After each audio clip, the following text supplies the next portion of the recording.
Growing up in the township, you have many lessons, what not to be, what not to do. The lessons that you have not learned, the patterns that get you back to where you were 3 years ago, write them down, pray about them, see what your role is. When you are not known, when people are not exposed to your capacity and capability, when you're just a girl who claims with her mouth, I can do A, B, and C, it's very difficult to get even the doors open.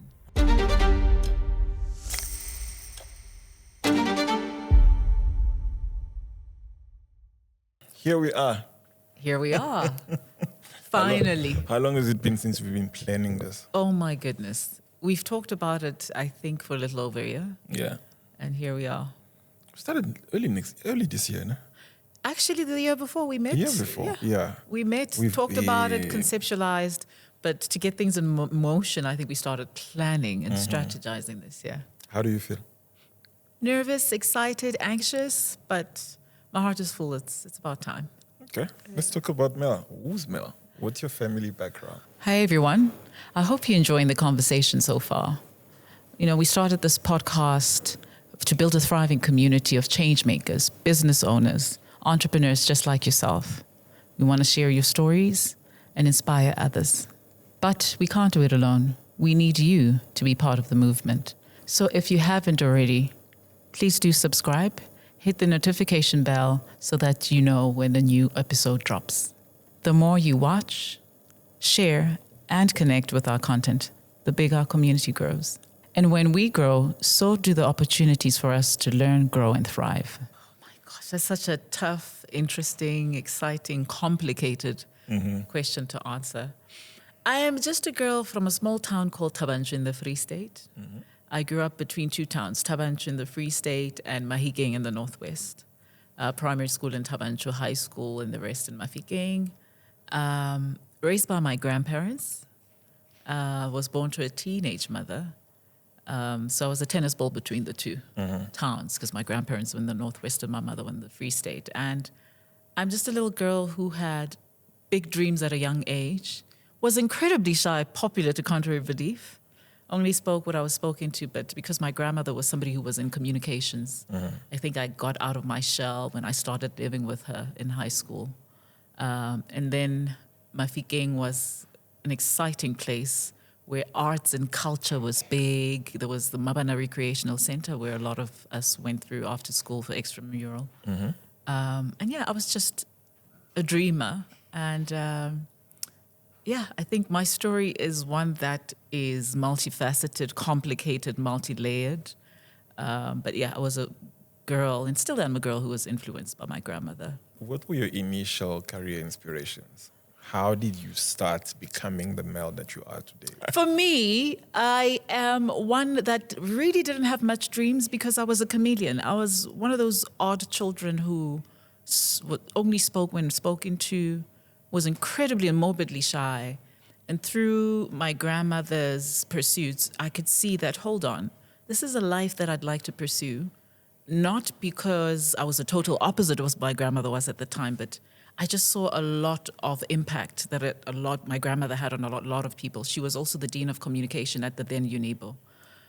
So she was passionate about education, passionate about communication, and passionate about empowerment. She was feisty. She's very well known in our small town, Mahikeng. And because I was somebody who really didn't have any aspirations except obviously the doctor and the nurse. You know, when you're young, those were the dream careers. Oh, I want to be a lawyer, a doctor, a nurse. But my grandmother exposed me to different, and I think she planted a seed, which is, has been growing for the longest time, that has brought me to where I am today. Would you then say that your grandmother's exposing you to a world larger than just being a doctor contributed towards you becoming what you've become today? Absolutely. Absolutely. She was a big dreamer. I mean, she studied in the US, left her husband and children to pursue her career and her education. And her doctorate was in exactly that, communication and education. It's things that she had been very passionate about. And she was a community builder. I mean, we grew up in a household where I didn't have my own bedroom. You share it with whoever she decides is going to stay in the house, whether it's cousins or people's children or somebody that has a hard time in the home environment. So we knew we had to cook extra because you never know who's coming home, right? We knew you had to share a bed. Privacy did not exist in my home. So it really has impacted me and influenced me in my life's choices. And I think with someone that was that strong, convicted, driven, and also very compassionate. But don't be mistaken, her compassion didn't take away from her feistiness. Yeah. Oh, she was feisty. She was very strict, very feisty, but she was about youth. She was about education, communication, and actually living to be the best version of yourself. And how did you go from Thaba Nchu to Johannesburg? How did that shift happen? The great track, like I said, I was born to a teenage mother, and when she married my stepfather, the home situation wasn't favorable for me. So the tennis ball situation or the match was between my mother and grandmother saying, no, that's my child, she must live with me. No, you're too young, you're in a funky marriage, let her rather stay with me. And my grandmother won the battle. Yeah. But in primary school, I was in Thaba Nchu, and then I decided then I would live with my grandmother. I think my last grade in primary school, and did high school in Mafikeng, Mabatu High School. Yeah.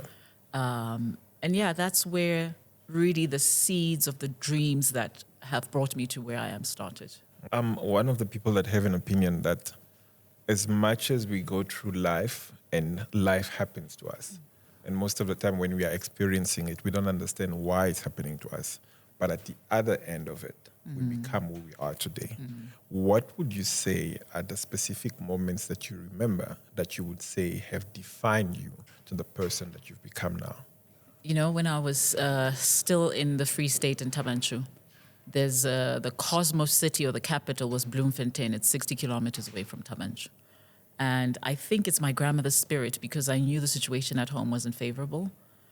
So we had to supplement. I'm like, how are we going to pay school fees? How are we going to buy the basic necessities? Because I was the first of four children much later in life. The other one came a bit unexpectedly. But for me, I remember I was enterprising. There were 5 liters of ice cream that I used to sell. And out of a necessity, I sold it. And I had a very naughty sister who would steal the bucket and go eat it with her friends for free. And what we call ice pop, which is just like an ice lolly in a plastic, and you sell it. And I also used to work as a waitress. So I'd go to school, come back home, change, go work as a waitress, and I would lie and tell them I was 18. And they kept on asking for my ID, and I'm like, it's coming. It never came. So I learned how to deal with people of all kinds of personalities and demands. I learned how to be persuasive in my communication. Instead of a sales tactic we used to use that I've learned a lot from, is if there's a popular sauce that's about to go off, instead of asking you, would you like a sauce with that? That would give you an option to say, no, I'm good. I'd ask you, what sauce would you like with that? I see. And then the assumption is that, it's better if it's accompanied by a sauce. It comes with the sauce, so the sauce is free. Exactly. And we used to get a percentage off of selling that as a waitress. So you had to be strategic. You had to learn the art of sales and the art of communication. And I think those are the building blocks that I didn't realize at the time that I would use later on in life. And I used to braid hair as well for extra money. And because my grandmother was in communications later when I went to Mafikeng, I got exposed to a whole different world. She used to work at the then BOP TV. And so I would go to the studios and I'd see popular faces and I'd see her passion. And much like her, I hardly ever sleep because I'm always thinking about the next best thing. So being exposed to that world, little did I know then that would influence me or help, as stepping stones to where I am today and the career choices I've made. See, so you went from waitress, you went from all of it. I mentioned only 5%. Braids. There was all of that. And then there was Pick-a-Biz. How did that happen? Oh, man. Pick-a-Biz is an interesting journey for me because I registered this company back in 2009. And my late sister then was really pushed by my life choices. And I'll tell you what I mean by that. I hired her as an assistant because she was very administratively sound. And she initially said to me, why don't you open an official company? Because we would do events here, whether it's promotions. I mean, I was that kind of girl back then If somebody says, "Oh, do you know somebody who could?" I'm like, "I know a guy," and then I'm that guy. I do it myself. But we needed to formalize it and have it structured. And I've always been very passionate about personal development, leadership development, and business development. So we did odds and ends jobs, workshops that were centered around development. And I joined an organization called Toastmasters, and they also deal with competent communication and competent leadership training. So those aspects that I would learn through my circles, I would offer as services as soon as I'm accredited, if I do a certain course or I have a certain number of events under my belt. So that's where Pick a Biz started. But I think with my tracking through the communications journey and marketing as well, I then formalized it a little bit and got accreditations for certain trainings and workshops. And it has grown now into the enterprise supply development space, which I'm really passionate about. It has also grown to market surveys and facilitation of group discussions for the market surveys, and it's growing by leaps and bounds because I find that even in the work that I do, we have to ensure that we empower youth through internships, etc. So it's been adding the service offering through trial and error with all that I've been doing in my career. But I want us to try to simplify it. If you had 3 minutes elevator pitch, how would you describe Pick a Biz? We're in the business of people and people's businesses. We mind your business. Because its core focus is business development and personal development, because I don't believe that you could take care of a company before you take care of the person that leads the company. I see. And that's why there's mentorship and other value-add services that we have available.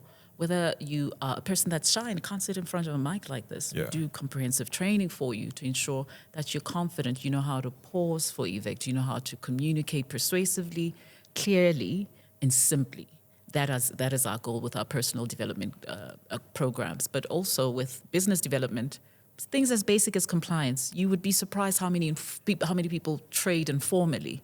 And compliance opens certain doors for you in as far as market access is concerned, because it says you care enough about your business to formalize it and you're in good standing, whether it's with tech, CIPC, or whatever industry bodies that you need to register with. So this gap in the market informed that it's something that we do. And we also do a gap analysis. What is it that you need immediate interventions with? And we do this through incubation programs or little workshops or even one-on-one consultations with someone you think would add value. So it's been an interesting journey and it's growing leaps and bounds. We're looking to get it much more formalized with universities and add an aspect of academia to that. And also in the HR space, we do placements, but before we do that, we ensure that we panel beat you before we even present you to the client. Because it is such a shrewd, competitive market where people are not keen on just complacency and just chancing it. You need to be someone who's sound, and we ensure that we walk that journey with you before we take you out into the marketplace. Do you think entrepreneurship is for everyone? Yann, if you'd asked me this question a while ago before I got into the space, I would have told you absolutely. Absolutely. Anyone can do that because I believe in people. I believe that any and everything is possible if you put your mind to it. But through my experience with this company, I learned it's not for everybody. There's people who are suited the much more formal employment route where they have support and structures and departments that take care of certain things, and then they're just focused on what they have been hired for. Yes. They don't fare well with entrepreneurship. It's a tough journey. Can you go months on end, even a year, with no food, with no income? Having to hustle, having to swallow your pride and ask family, foes, or whoever for assistance while you get to your next. Are you someone that can go from being a sweeper, and a PA, a finance person? Mr. Do-It-All. Mr. Do-It-All, right? Because Exactly. you don't have a choice. You can't afford to outsource that service. A lot of people go into entrepreneurship for the wrong reason. Oh, I can't find a job. Terrible motivation. Oh, I think this is cool and I want to make money. Terrible motivation. It ought to be a passion that you would absolutely do for free. And if you're not willing to do what it takes, which is a lot, it tests your soul, your spirit, and even yourself and your ability as a person. Can I really do this? Do I have the presence of mind to say, it will be okay? but I'll go through a process, this fire, because it's really hectic. So simple answer, I really now do not believe it's for everybody. How would you tell the difference from someone who's actually an entrepreneur or has an entrepreneurial spirit and someone that's probably better off within the ecosystem of the normal corporate world? What we usually do in our space for even the people that come to us to answer or help them answer that very question, I ask them, would they be willing to still work the 9 to 5 while pushing the side hustle? Side hustle requires 101% of your time already as it is. True. With formal employment, your time and hours are not yours. Somebody has paid you to literally work for them and make their dream come true. So can you push somebody else's dream and yours simultaneously? And be okay with it. Sacrifice your social life. Sacrifice spending things that you want that will gratify you immediately for long-term plans. Are you willing to spend sleepless nights? Are you willing to be at certain places you don't want to be, deal with certain personalities you don't want to? And it's through what we do in business called a gap analysis. We have difficult dialogue with the person to say, are you willing to do what it takes? And if your answer is no, perhaps it's something you'll pursue a little later when you're emotionally mature or when you're actualized and you don't have to worry about your salary for the next 6 months. So I always encourage people to always ensure that they get the job to fund their dream if they have dreams. And if they, then go through trial and error and figure this is not for me, it doesn't necessarily mean it's not for them completely. It could be it's not for me now, or I don't have the financial backing or support and resources. Oh, I don't have the patience and the wit and the grit for this. So I think it's something important to take through people the paces so that they can answer that for themselves. I can't be unfair and say, based on my analysis, you're not the best option. It's a personal journey. In your own words, how would you define what's an EST? What does it mean? The acronym stands for Enterprise and Supply Development, and that's exactly that. The first tier of enterprise are people within a certain tax bracket, number one, and maybe they're not where they ought to be in the business development journey or in the business journey. So we help them with basic things as compliance. Do you have this in place? Do you understand what it means to be an entrepreneur? Do you know how to handle your funding? Do you know how to be funding ready? And that's sort of the incubation little path that we take them through. That's an enterprise or small enterprise. It's mostly startups. Supplier development is people that are already on databases as a vendor or a supplier, and they need only 2 interventions: funding access and market access. And that's what we assist them with. It's called an acceleration of sorts to ensure that these ones in this particular group are assisted with, because they have gone through the journey of compliance. They're okay. They're sound in that department.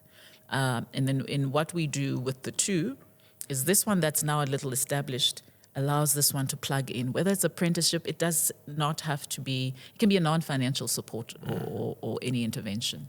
So it really is an ecosystem that encourages a stakeholder who has sort of a budget to assist SMMEs to say, here, we're going to pay for this program, whether it's incubation, acceleration, to capacitate you so that you can eventually be a sound, sustainable business.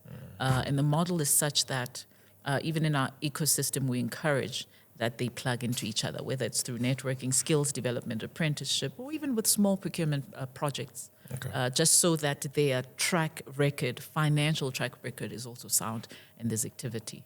So yeah, that's how I'd put it in a very tight nutshell. So it's essentially a marketplace where you have vetted small entrepreneurs and enterprises that didn't get exposed to bigger entrepreneurs that could have funding. Absolutely, 100%. Okay. And the funding journey is not as romantic as people think. It's tedious. Imagine I want to fund you out of pocket. I have to ensure that you're good for it. I have to ensure that you're trustworthy. And the story that I get with that feedback is your track record financially, etc. It's a chicken and egg situation because they need funding to get ahead somewhere. But, that's what we're saying. It's not for everybody. Nobody's going to, or most people are not going to want to go through the journey of being without for a long time and bartering and also just, going around to ensure that at least you get to your next.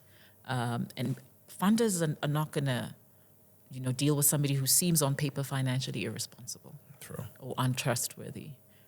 So we bridge the divide between those two in that regard. Why do enterprises get funded? Like, why would a big corporate decide to give money to a small businesses? What's the reasoning behind it? The reason why I'm asking it, because I want people to understand why and when you need to ask for fundings and when you should not be asking for fundings. You know, when I was young, I think it was age 19, and I used to work for the fresh produce market at the time as a switchboard operator, and I wanted to buy a bakkie so I can deliver fresh produce and cut them up, etc. And I went to the bank. I had 10,000 rands. I thought that would be my deposit, and I'm going to walk out of there with a car. They did the credit profile checking, and I didn't have a single debt. And they said to me, "Oh, you don't owe enough people. We don't know what your financial behavior is. So it's like, go make debt." I'm like, "But I don't want it." But it's like, you need debt. We need to see how you behave. The same is true for businesses. You need to have a track record for us to at least gauge, or banks to say, this is somebody that's bankable. We have seen the track record over a year or 2 or 3. The profile is solid. And that's why I always say to my entrepreneurs, especially on the enterprise development side, please do not go take your bank card for business and go to Betway. Even if it's 5 rand that you're betting, it's going to appear on a credit profile. You guard it with your life, right? Even with the reference that you pay for activity. So basically, funders want to know that you'll be sustainable beyond the support in the funding.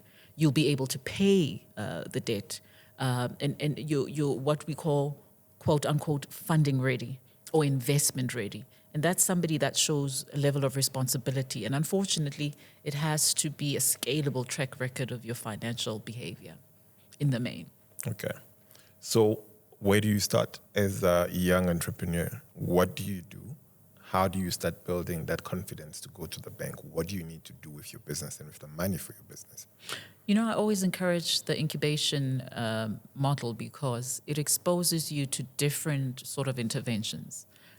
There's other non-financial support that incubators give you, sound training on financial literacy. And there's business financial literacy, there's personal financial literacy. And you need to learn both. You need to understand the business of business. You need to understand the art of business. You need to understand your market, who you're selling to, why, who is your market, what do they need? You're solving a problem basically as an entrepreneur. And as soon as an entrepreneur is aware of all these things, it makes the journey a little more easy because you're sensitized to what it really takes to run a business. So in my experience in the incubation space, we have a lot of people that fall off because it's not what they had initially thought. So for anybody that is young and is starting on this journey, start with self. Do I want this? Am I willing to do what it takes? How long can I go? Is this a passion and is it strong enough for me to go through the process? Because it is a process. I mean, you see people working for companies for decades with little to no, joy in as far as financial gratification. It's just to get by. But they will not put a fraction of that time to invest in their own businesses. And if you're not willing to do that, I think there's a few more lessons you need to learn before you say with conviction, I want to go into the entrepreneurship journey. Okay. Also, I think now we live in a society where everyone is expecting immediate gratification. Microwave solutions, I call them. They want everything now, right now. Today, yeah. So I want us to touch a little bit to some of the challenges that you faced in your career as BKBs. What are the most significant moments that really, really made you feel like you want to give up, but you still continued? One of the hardest lessons was in reputational currency. When you are not known, when people are not exposed to your capacity and capability, when you're just a girl who claims with her mouth, I can do A, B, and C, it's very difficult to get even the doors open. So that's something, it's part of the process that one of your biggest building blocks is your reputational management. You do what you say and you say what you do. You deliver over and above what you have promised. And you spend sleepless nights conceptualizing. You go to every webinar, conference, it's tedious. But what that allows you is exposure. If I see your face even if I'm terrible with faces and I'm a person of influence, if I see your face at key events more than 5 times, I will remember you.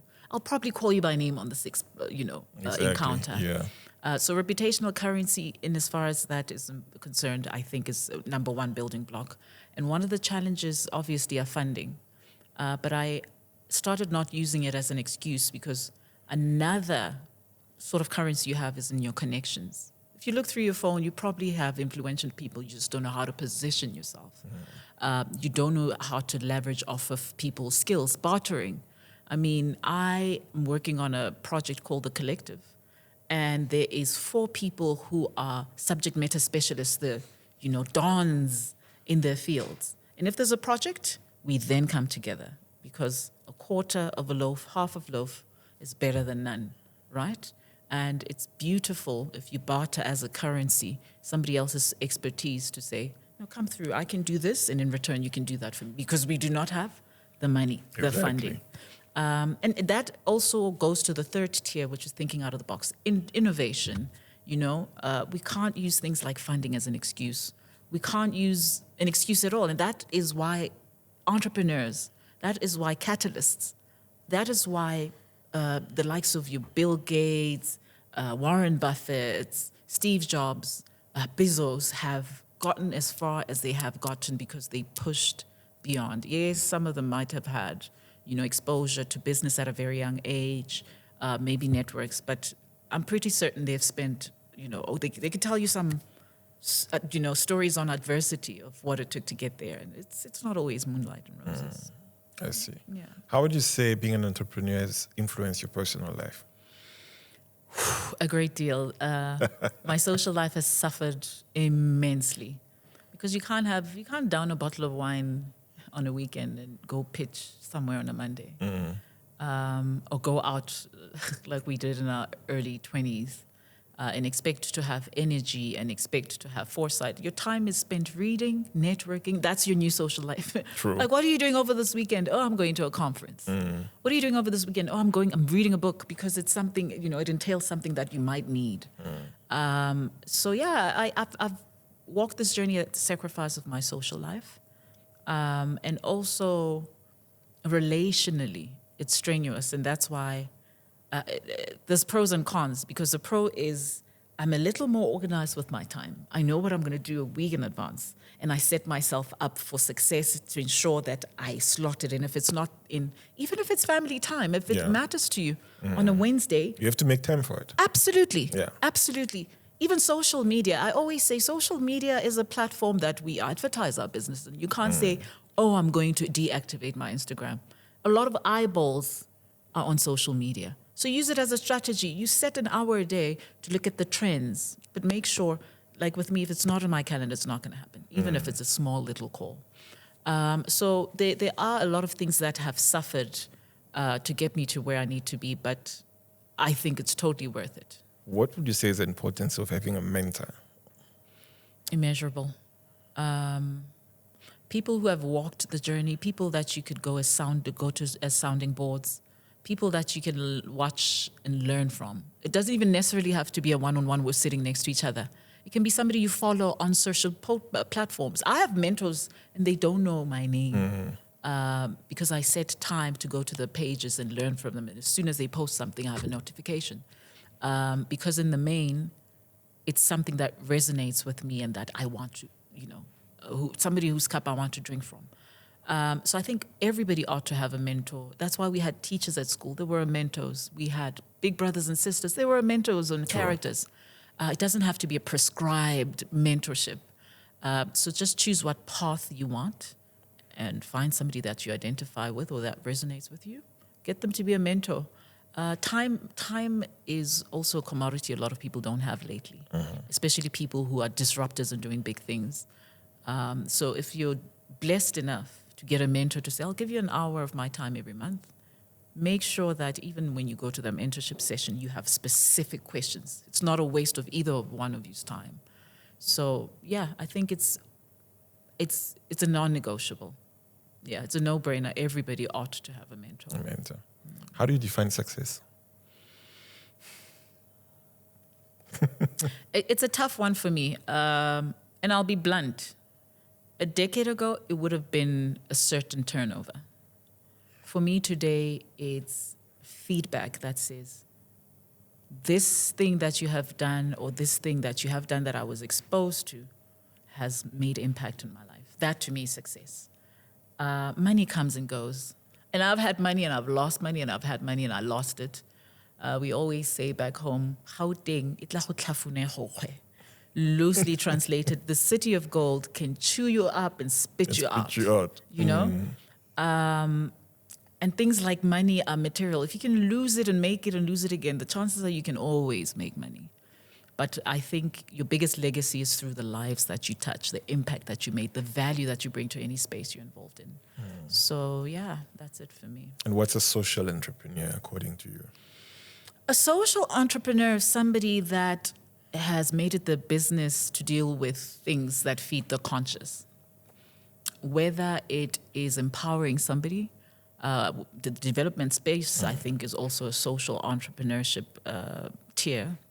But for me, I mean, being a community or being from a certain community and being able to pay it forward and go back home because you have identified, oh, we could use a little more of this in our community. And you're the change that you want to see, right? The bottom line is important.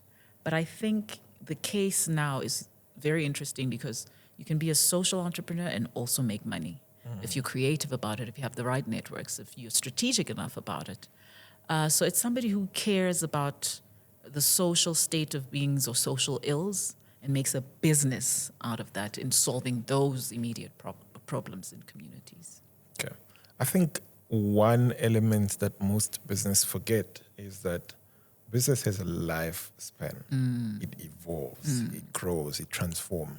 What worked yesterday might not work today. 100%. So according to you, what are the ways that entrepreneurs and business-minded people need to continuously update themselves into what's happening next and always be ahead of trends? So with me, I employ interns in the main as part of my effort to ensure that they're developed, that I'm adding to society by taking the youth while they're still young, fresh, energetic. And I think I'm there to empower them. But when you sit around a table with young people these days, a wealth of information, creativity, they are not shy. Their confidence is palpable. They're not as reserved as we were when we were the age if we're in a situation where there's bosses, you only speak when spoken to, you take instruction, and that's it. No, they challenge you. They ask really difficult questions, and they get you to hold a mirror to yourself to say, hold on, are you a leader? Are you a dictator? Do you care what happens with the people that are in your employ? I absolutely love that. I'm empowered by that. And I think that's something a great deal of established entrepreneurs are missing in as far as that feedback of innovation from younger people who know the latest trends, right? And who challenge you and ask you difficult questions, who are not as reserved as we were at that age. So I think that helps you put a pulse or your finger on the pulse of what's happening there. But also, like I said, conferences of new trends. I'm not a fan, but I know it's a necessary sort of link to my growth and development, not only as an individual but as a company. And yeah, keeping up with trends internationally, travel, get exposure. It's one thing to see it on social media; it's limited. The minute you start walking the streets of a culture that is unbeknownst to you, and you expose yourself, and I always say, when you are in an airplane to get out of your country, it's almost like you have a different bird's eye view and vantage point. You know, how could I make things better? You're removed from the situation. You can think with a sober mind and innovation. So exposing yourself to whatever's available. There's a lot of free workshops. Some are online, some are physical. And basically investing in trends in education, not only through social media, but traveling, exposing yourself to places you wouldn't ordinarily go to. Okay. Let's talk about the podcast. The podcast, Catalyst Conversations. Yes, let's talk about it. What are you hoping to achieve with this? Such a loaded question. The value I want to add is somebody watching this show and say, oh, I didn't know that. Oh, I didn't realize that I can do that. Oh, I don't have a matric. I didn't realize that I can get into entrepreneurship without a matric. Oh, there's free education. personal development is something I need to invest in. I need to know self, understand self, master self. I'm very passionate about self-mastery, and I have people in my team, I have terrible self-management. I have terrible people management. I have terrible... I'm like, no, the greatest thing to master is self. That will then bleed into everything else. So the value, the impact, the shift I want to make is to make people aware of what's out there, how simple it is, and how much power they have within themselves. I want to be able to sit across from somebody I'm interviewing, and somebody watches at home and say, oh my goodness, I too can do that. I want people to understand their power. And I want to show them how simple it is. Yeah. We're all human beings. We all have dreams and aspirations. The only thing, the only person, the only object in your way is self. And you need to deal with that. If nothing else, from all the guests that we're going to have on this podcast, at least that would be my greatest takeaway. Beautiful. What's Mel's legacy? Mel is no longer here. She's 152 years old. If I reach half of that, I'd be very happy. Now she wants to rest. Legacy. What's your legacy? It's something similar to somebody who has been the greatest influence in my life, and that's my grandmother. I got pulled over in my 20s. I danced in the social scene, and we were from an event. And I got pulled over. I didn't have my license. I left in haste. And of course, I'm not ashamed to say this. It was shameful then. I had a little to drink. Mm-hmm. And she pulled me over, and I did the whole blowing thing. And she said to me, you know you're going to come at the back of the van. I'm taking you to prison, right? Give me your license. I give her my license. She sees my last name. She looks at the name, looks at me, looks at the name. And she says, and this is in Johannesburg, CBD. Any relation to Dr. Sophia Mosime? I'm like, that's my grandmother. She drops a tear and says, that woman took me to school, took my sister to school, fought for us to get an education that we did not pay a penny for. And now my sister's a doctor. I went through the wayside. I'm a traffic cop, but because of your grandmother, I'm still studying to this day, and I'm going to get out of this mess. She literally got the colleague to get in the car and drive me home and said, you never drink and drive. I'm doing this. This is your grandmother. This is the impact that she has. So if I could have half the impact that my mother had on people's lives, my job would have been done. So my legacy would be in making an impact. My legacy would be in the people whose lives I have touched. I see. What is something that you didn't pay enough attention to that you had to learn the hard way? So many. That not all lessons must be yours from you to learn from. Growing up in the township, you have many lessons of what not to be, what not to do. And I don't think we internalize it enough and do the opposite of what we see. Peer pressure is something we could avoid with knowing self. And you can resist saying, oh no, it's not for me, with conviction, regardless of how you will be viewed. And I wish I didn't care as much. Now I could not be bothered. But I cared a lot about what people thought. I cared about perfection, which does not exist. Excellence exists, not perfection. And it's something we should all strive for. I just wish I didn't care as much as I did about people's thoughts. And, you know, I wish I could have gotten out of my own way. And that's a hard lesson. I'm doing this now because I think I have come to an emotional maturity and spiritual maturity to say, I know what I'm doing is God's purpose for my life. I know I'm on the right track because there's a bit of confirmation, validation, ease. And it's blessed because people pray for me. It's blessed because people want to support me. It's blessed because things are coming together for my good. That's beautiful. What would you tell to this young girl that's watching this and that wants to start but does not know where to start and who's scared? What advice would you give her? Mine is a practical exercise. I'd give them homework. Take a pen and paper. Write your life's experiences. You know, the thing that's chased me in my life the most is being in front of a camera. I'd go work as a waitress, a PA, a marketing officer in a corporate environment.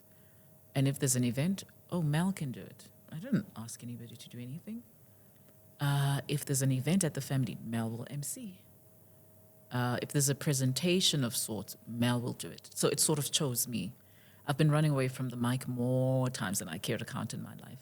So do a life audit. The things that keep recurring in your life, note them down. The lessons that you have not learned, the patterns that get you back to where you were 3 years ago, write them down. Pray about them. See what your role is and where you are.